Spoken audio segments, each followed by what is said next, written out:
and I'm delighted to say we're here at Ali Pali, and we're joined alongside Gian now. Gian, hello, good to see you. How are you? You all right? You well? Good to see you too. Yeah, I'm very well.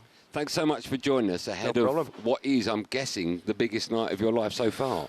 Yeah, I think so. You know, I think my biggest night so far has been yesterday. But yeah, tonight is a new game, and then it's going to be the biggest one of my career so far. Just tell us a bit. We'll talk about last night's unbelievable victory for you, but just tell us a bit about what your day has been like today. Did you sleep well? What time did you get up? What you've been doing today? I slept really well, to be honest. Yesterday was very, very tired after that game and all the media stuff, so I went straight to bed. Slept well. This morning I woke up about 8:30. Just went out for breakfast, went out for lunch, and a little bit of, not dinner because it wasn't at 2 o'clock, but I had some food and then just got back here. You know, it's been a busy day media-wise, and I got a lot of media requests after my win yesterday, and a lot of messages from all the people as well. But you know, I didn't respond to them all because tonight is another game. My focus was on that, so here we are. I know you've beaten Luke 4 times. I think that was 5 times in a row. But the way you destroyed him last night, did you even surprise yourself, or did you know that that was possible? I knew it was possible, but of course to do it here on the World Championship stage, my biggest match of my career so far in the quarterfinals, I knew it was possible, but I wasn't expecting it because we all know what Luke Humphries is capable of. But yeah, as soon as I got 3-1, 4-1 ahead, I knew what it was like to beat him on TV. So yeah, that gave me so much confidence yesterday. When you arrived at Ali Pali for the start of the World Championships, you were ranked 10 in the world. That win last night takes you up to number 3. You're still relatively young. You're 23 years old. I say relatively. You mentioned Luke Littler there, who's not even in his 20s. Do you feel young or old in darts at the moment when someone like Luke comes along? I feel young, especially if you take Luke out of consideration. I'm very young, but you know, it's difficult to compare myself to Luke Littler in any sort, but especially age-wise. You know, I feel really young, especially for this age, this sport where you can. You know, he saw it with Paul Lim. He was 71 years old when he still won a game here on stage. So I can be on this stage for maybe the next 40, 45 years if I want to. But, you know, I feel still really young in this sport. Do you have a strategy going into a game? That game against Luke Humphries, we should talk about that, former champion of the world. You, of course, going into it with the underdog.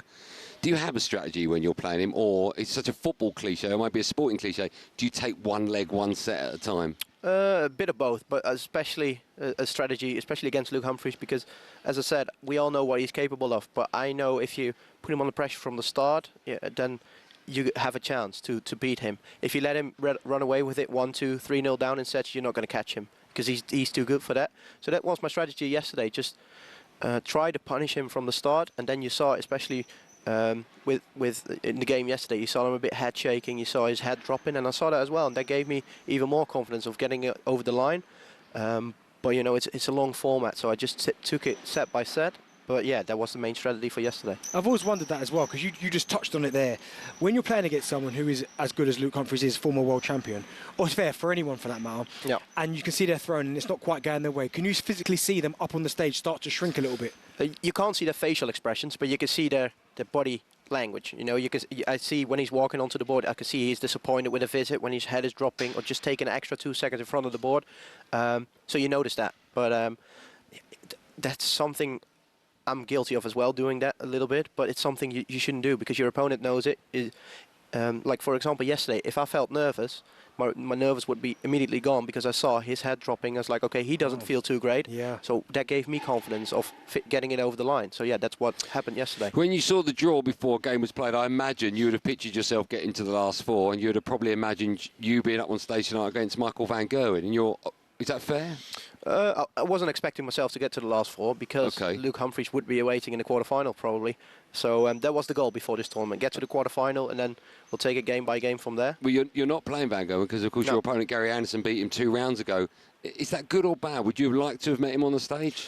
Of course, you know, especially being Dutchman, it's always nice to play Michael here at Ali Pali. But for me, it doesn't matter who's in front of me. If it's Gary Anderson or Michael van Gerwen, I know I have to play well to even get a chance against them because they're all great players.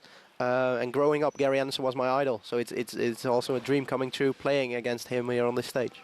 Will that give you a bit of extra motivation then? Because I think it was Luke Littler was talking about Raymond van Barneveld. That was his hero.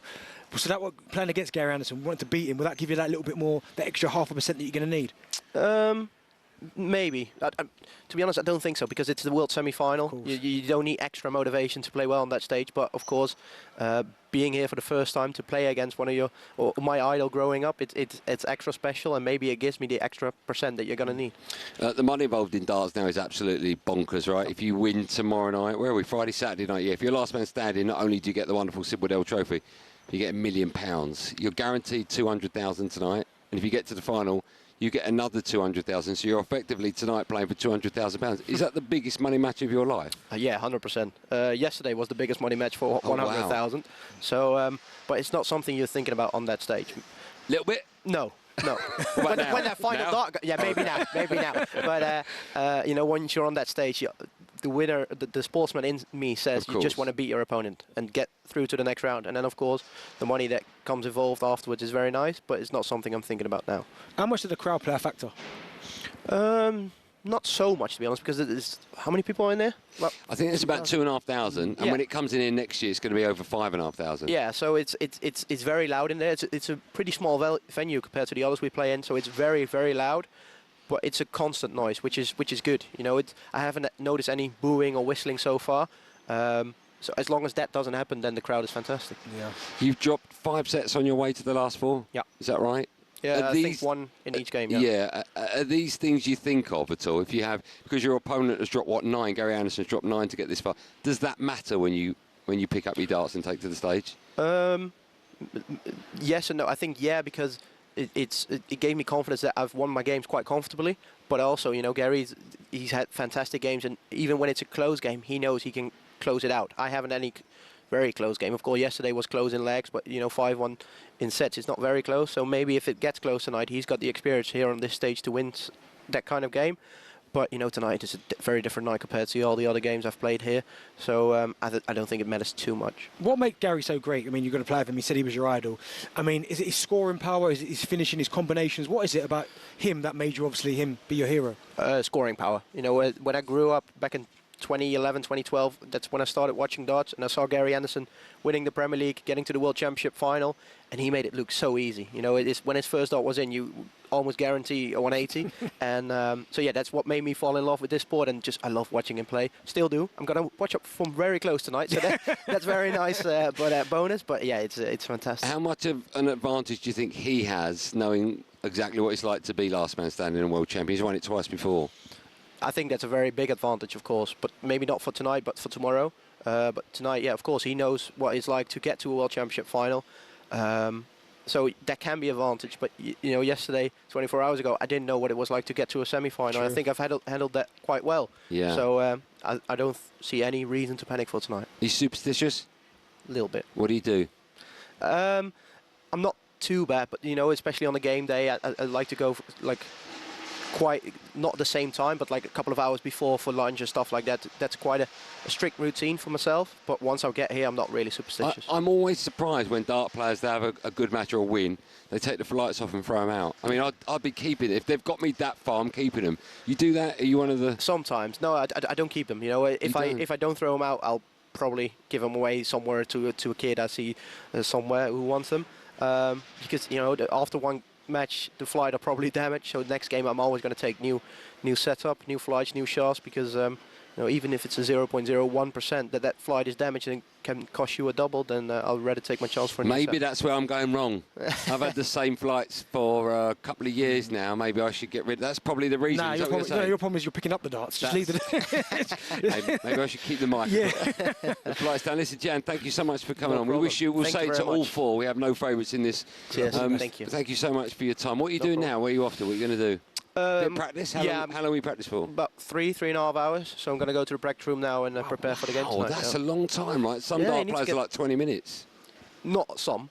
Only Luke Littler, probably. He doesn't practice too much, but he's you know, I like to practice for a couple of hours just to get the arm flowing, to feel really comfortable on that board, and then I'll be ready. Okay. Well, listen, let's have a round of applause for Gian van Veen. Thank you so much for coming. Worries. Good luck as well. We will see you on the stage a bit later on. That game is going to be live on talkSPORT. You're second up, is that right? Yep, Luke Littler's first up. Yep. Okay. We'll let you go. People are waiting for you. I know you're a very important man. Good luck. Thank you. Good luck. We'll see you on stage in a bit. That match, of course, second against Gary Anderson. Luke Littler will be first up against Ryan Searle, and hopefully we'll have the other 3 players left. He seems to come and have a chat with. He seems very confident, doesn't he? Yeah, very confident young man. I mean, listen, you beat Humphries 5-1. You have to, 5 times out of 5 you've beaten him. You have to be confident. I mean, you asked him a question. It was a good question, I thought, about... Obviously, Gary Anderson's already been there and done that. But in my head, I thought, well, he beat a former champion last night. So that might give him that extra edge tonight to beat Gary Anderson. So, but yeah, I mean, what a guy. He seems like a down-to-earth fella. Yeah. 23 as well. Getting younger and younger. What did you do at 23? What was I doing at 23? Yeah, I know you had a job. I can't remember. I was probably cleaning toilets or something. And look at me now.